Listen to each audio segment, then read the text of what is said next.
Welcome back class 12 B. Children, हम लोग ने एस्ट्रोनॉमिकल टेलीस्कोप पढ़ा था। उसके बाद हमें ये नेक्स्ट देखना है रिफ्लेक्टिंग टेलीस्कोप। ये रिफ्लेक्टिंग टेलीस्कोप को हम लोग कैसिग्रेनियन टेलीस्कोप भी कहते हैं, क्योंकि इसको कैसिग्रेन ने बनाया था। रिफ्लेक्टिंग टेलीस्कोप टू टाइप के होते हैं। एक न्यूटन ने बनाया था जिसको हम न्यूटोनियन टेलीस्कोप कहते हैं, और दूसरा कैसिग्रेन ने बनाया था जिसको हम लोग कैसिग्रेनियन टेलीस्कोप कहते हैं। इसका रे डायग्राम बनाने को एग्ज़ाम में बहुत आता है। इसमें एक सिलिंड्रिकल ट्यूब होती है कैसिग्रेनियन टेलीस्कोप में, जिसके एक एंड पे एक बड़े साइज़ का कॉनकेव मिरर लगा रहता है। ठीक है, इस कॉनकेव मिरर के सेंटर पे एक ओपनिंग होती है, एक होल होता है। इस मिरर को हम लोग बोलते हैं ऑब्जेक्टिव। ठीक है, क्योंकि इसका फेस जो है ऑब्जेक्ट की ओर हम लोग कर देते हैं। इसकी जो रिफ्लेक्टिंग सरफेस है वो ऑब्जेक्ट की ओर होती है। ऑब्जेक्ट भी है, डिस्टेंट ऑब्जेक्ट होगा, क्योंकि टेलीस्कोप है स्टार्स को देखने के लिए हम लोग यूज़ करते हैं। और ऑब्जेक्टिव के फोकस एफओ से पहले एक कॉन्वेक्स मिरर रखा होता है। ऑब्जेक्टिव के सामने in front of an objective there is a convex mirror capital M. अब देखिएगा, इसमें इमेज फॉर्मेशन और इसमें एक आई पीस होता है जहाँ से हम लोग देखते हैं, और ये आई पीस जो है कॉनकेव मिरर में जो होल होता है उसके बिल्कुल पास में रखा होता है।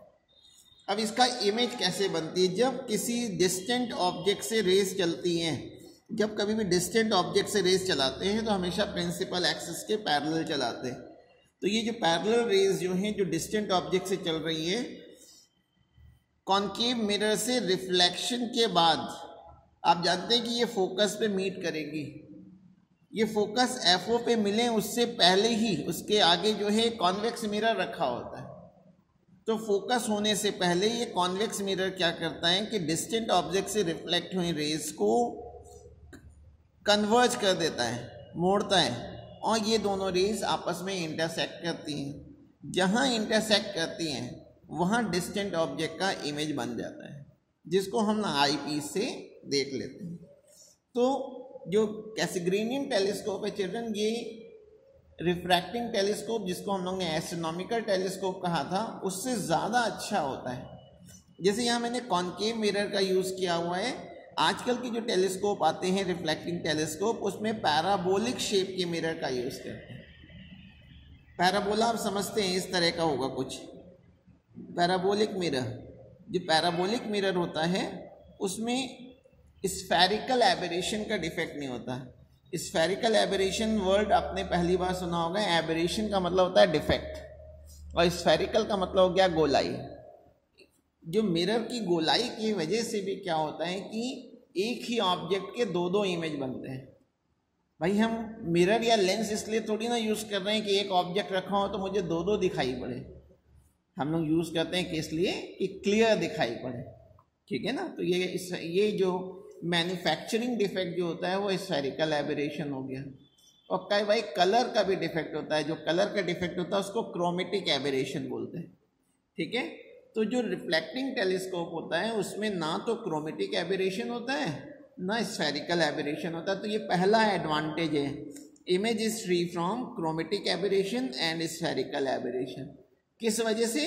ये पैराबोलिक मिरर का यूज़ करने की वजह से। जो ऑब्जेक्टिव होता है वो इसमें पैराबोलिक शेप का मिरर होता है। ऑब्जेक्टिव कैसा होगा? पैराबोलिक मिरर होगा। ठीक है। अच्छा, इससे जो इमेज फॉर्म होती है वो रिफ्रैक्टिंग टेलीस्कोप से काफ़ी ब्राइट होती है। क्यों? एस्ट्रोनॉमिकल टेलीस्कोप, ये रिफ्लेक्टिंग टेलीस्कोप में लगभग 100% लाइट मिरर से स्ट्राइक करने के बाद रिफ्लेक्ट हो जाती है। मिरर बहुत कम लाइट को ही एब्जॉर्ब करता है। ठीक है। तो जितनी ज़्यादा रेज रिफ्लेक्ट होकर हमारी आई से पहुंचेंगी उतना ही ब्राइट इमेज बनेगा। तो इसमें जो इमेज बनता है वो काफ़ी ब्राइट बनता है। और थर्ड पॉइंट है बच्चों की, जो पैराबोलिक शेप का जो मिरर होता है जिसको पैराबोलॉइडल मिरर कहते हैं, इसकी मैन्युफैक्चरिंग बड़ी ईजी होती है और कम खर्च में ये तैयार हो जाता है। ठीक है। और आपको अगर कभी भी मैग्नीफाइंग पावर निकालना होगा इस केस में, तो आपके लिए ये जो मैग्नीफाइंग पावर का जो फॉर्मूला यूज़ करते हैं वो होता है FO/FE। FO कॉनकेव मिरर जो रखा हुआ उसकी फोकल लेंथ है, और FE जो है वो आई पीस की फोकल लेंथ है। ठीक है। ये हमारा था रिफ्लेक्टिंग टेलीस्कोप। इसके बाद जो नेक्स्ट हेडिंग हम लोग पढ़ेंगे वो कंपाउंड माइक्रोस्कोप है, और इसमें बुक में अगर आप देखेंगे एनसीईआरटी बुक में डिफेक्ट्स ऑफ विजन भी दिए हुए हैं, वो इस बार हटा दिए गए हैं। ठीक है, तो इसको हम लोग अब नेक्स्ट क्लास में आप रिफ्लेक्टिंग टेलीस्कोप और कंपाउंड माइक्रोस्कोप देखेंगे, और वहीं पे ही रे ऑप्टिक्स ख़त्म भी हो जाता है। इसमें स्कैटरिंग वाला पोर्शन हट गया है, डिस्पर्जन हट गया है, तो उसको हम लोग नहीं पढ़ा रहे हैं।